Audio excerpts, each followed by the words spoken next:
Even though it's, I guess, the 1AA school, looking at some of their numbers, they put up they got 500 yards total offense. They're probably the pretty prolific offensive team you faced this weekend. Right. Well, from the standpoint of the secondary, it really doesn't matter that they are a 1AA. Yeah.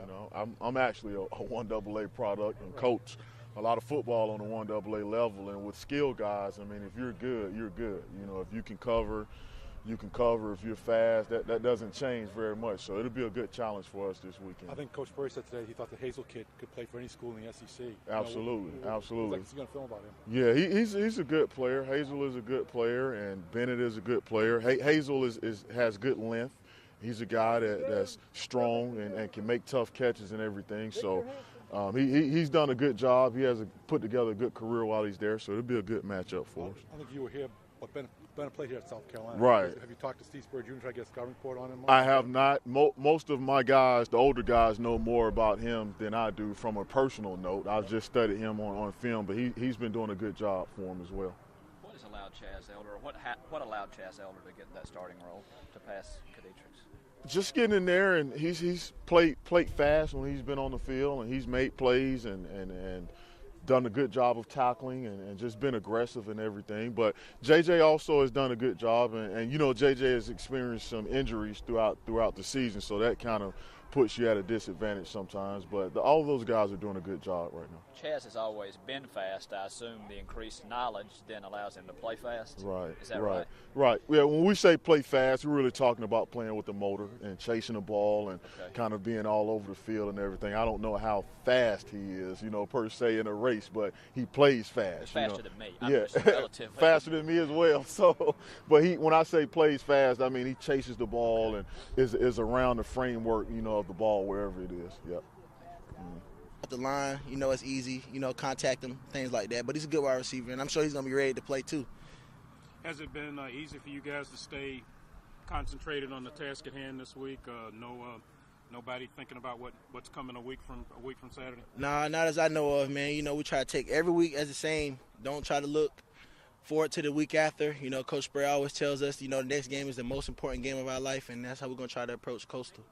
And, this is an in-state team, so we don't want them to have bragging rights on us going back to Myrtle Beach, so we definitely going to come prepared. Coach Spurrier said that you were considering leaving after this year. What's your thought process on that at this point? Oh, yeah, I'm considering it, but right now, I'm focusing on Gamecock football. I still have, hopefully 3 to 4 games here, and I'm going, focus on every game here before I can worry about going to the next level. So you'll sit down and do the pros and cons list whenever the ball game is over? Yeah. Thanks, Victor. Vic, I'm not sure if Willie asked this question or not, but also I think you were here when Bennett was here. Yeah. You listening every day in practice. What kind of receiver is he? And obviously he's had a pretty good career the last couple of years over there at South Carolina. He's a guy I know he's going to be excited to come back, play in this stadium. I don't think he really got a chance to ever, play here on that field. So I'm sure he's going to be ready to make some plays out there. So, I'm going to come ready. But he's a guy, he can go get the ball, has some pretty good speed. So I'm not going to just, take him lightly. Coach Spurrier said today he thought the Hazel kid, the number 1 receiver, could play for any team in the SEC. What do you see on film about him? What makes him so good? I definitely seen him go get the ball.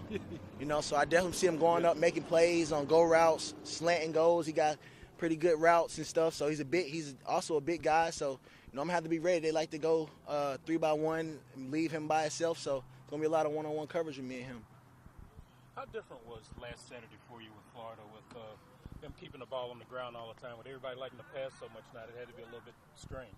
It was strange, but, it was something we were prepared for, knowing that all the quarterbacks were kind of, going through the injury process. So, we came in, we had our former D-line coach is over there now, Lawrence, so we knew that he would come in with a run aspect like LSU did last year. So, we were prepared for it, and we tried to stop it, and we did in the second half.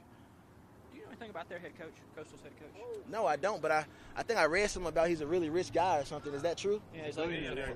Former CEO of a Fortune 500 companies. This is just kind of his hobby. He need to let me borrow some of that then. You slip him a resume, maybe? Man, a billionaire? Why would? I think we all.